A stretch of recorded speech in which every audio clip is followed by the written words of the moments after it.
There is one quiet question you can ask a man on a first date at 55.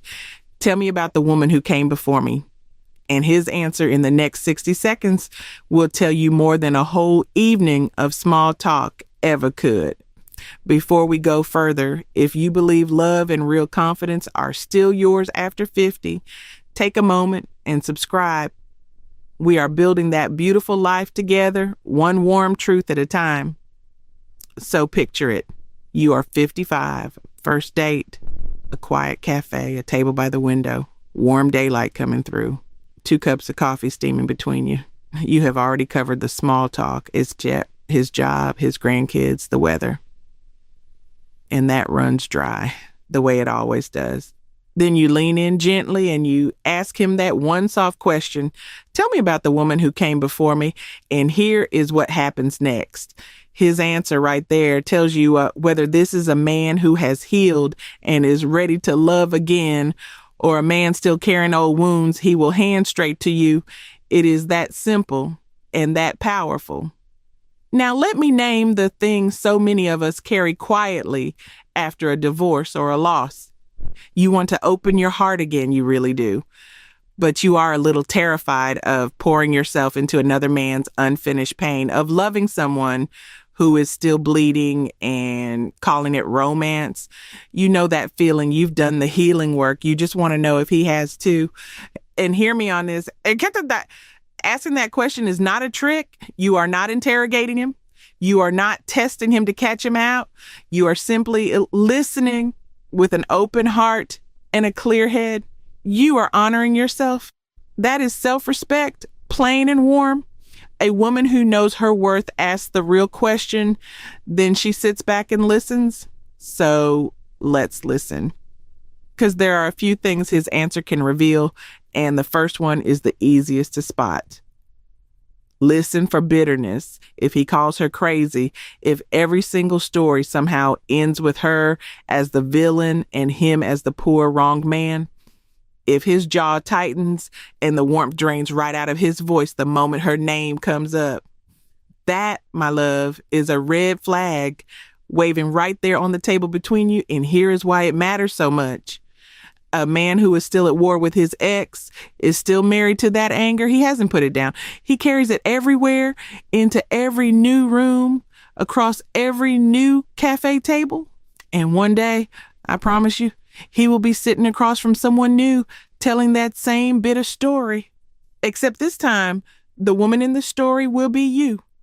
How he speaks of her is a preview of how he will one day speak of you. Hold on to that. Now, bitterness is the loud one. It is easy to catch because it shows on his face. But there is a second tell, and this one is quieter.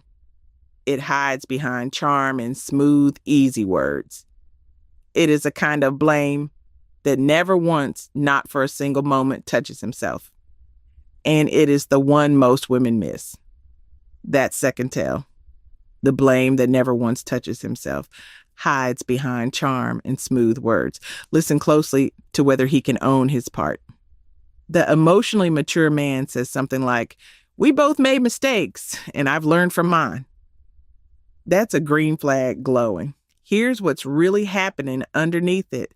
A man who casts himself as the pure victim in every single story hasn't finished grieving. He's still defending. Every chapter of his marriage has a hero and a villain, and somehow he's always the hero. That's not honesty, sweetheart. That's a case he's still building years later for a jury that left the room a long time ago. So listen for the difference. One man leans back and says, "She ruined me. She took everything." Another man looks down at his coffee and says quietly, "I wasn't always the man I wanted to be back then." Hear that. The first one is still holding the wound open. The second one has looked at himself, honestly, and lived to tell it. One is defending. One has grown. And only one of them is truly free to love you. Before we go further, tell me in the comments, have you ever asked a man about his past and instantly known? That little flicker in your gut before he even finished the sentence. I'd love to read your story. And if this is speaking to you, give the channel a quiet follow. We're building something warm here together. Which of these truths did you need to hear today? Now, here comes the deepest tell of all, the subtle one. Because sometimes a man will speak of the woman before you with real tenderness. Maybe his wife passed. Maybe his eyes go soft and his voice catches, and yes, maybe there's a tear. And I need you to hear me clearly. That is not a warning. Earlier, I promised you we'd talk about the man who cries over a past love, whether that's something to run from.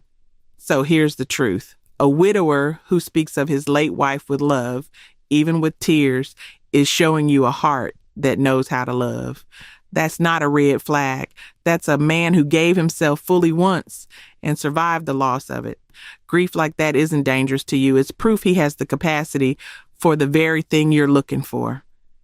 The warning is something different, and once you see it, you can't unsee it. The warning is the man who's still tangled up in her, the one still framing his whole life around what she did to him, the one still checking her social media at 11 at night, scrolling that glowing screen in a dark room, watching a life that isn't his anymore. He hasn't buried anything. He's still living inside it. So let me give you the cleanest line I know, the one to carry into that cafe with you. Grief is healthy. Grudges are not. A man can love someone he lost and still be wide open for you. A man who's nursing a grudge is still married to his own anger. And there's simply no room in there for a new woman yet. Tenderness looks back with peace. A grudge looks back and keeps score. Once you can tell those two apart, you stop being afraid of a man's feelings and you start reading them clearly. Now, here's the thing that makes this one quiet question so powerful, because how he speaks of her isn't just about his past at all. It's a preview of something, a preview of exactly how he will one day speak of you, a preview of exactly how he will one day speak of you. Think about that for a second. The words he uses for her, the woman who came before you, those are the words waiting for you down the road. If he speaks of her with respect, even after all the hurt, that's a man who will hold your name gently too. If every sentence about her drips with blame, well, guess whose name lands in that same sentence a year from now? That's the whole reason this one quiet question tells you everything. Not his job, not his car, not the charming way he pulls out your chair at the cafe. Just listen to how he carries the past, and you're looking straight at your future together. Now, here's the part I need you to really hear. A man still bleeding from an old wound doesn't come to you empty and open. He comes looking for a bandage. And your warmth, your kindness, your big open heart that makes a very tempting bandage, he'll call it love. He'll call it fireworks. But it isn't love, it's need dressed up in love's clothing. He's not choosing you. He's using you to stop the ache. Protect your heart here. This is where it matters most, because need in a hurry looks a lot like passion. So watch the pace. If he moves too fast, if he love bombs you with grand words and daily declarations before he even knows your middle name, slow down. If he tells you you're his soulmate on date 2, that's not a certainty. That's a man trying to fill a hole. And if a man you just met asks for money, for a plane ticket, an emergency, a business deal, anything at all, that is never love. No matter how sweetly he tells his story, no matter how good the story is. Real love does not arrive with his hand out. I say this not to scare you, but to steady you. You can keep your heart wide open and still keep your feet on the ground. Those two things live together beautifully in a woman who knows her worth. So here's what I want for you. This week, if you have a first date, a real one, coffee still warm on the table between you, ask your one quiet question and simply listen. Tell me about the woman who came before me. Then sit back. You're not interrogating him. You're not playing detective. You're honoring yourself. You're giving him room to show you who he really is and giving yourself permission to believe what you see. And whatever his answer reveals, remember this. You do not need to shrink to fit inside someone's unfinished story. You don't have to make yourself smaller so his old pain has somewhere to live. You don't have to trade your peace for his company. That was never the deal. Not at 55, 60, 70, and beyond. The years didn't make you less. They made you clear. They made you someone who knows the difference between a man who's grieving and a man who's holding a grudge and who won't confuse the two ever again. Grief is healthy. Grudges are not. A man who can speak of love that ended with tenderness and not war is a man who still knows how to love. And that's the one worth waiting for.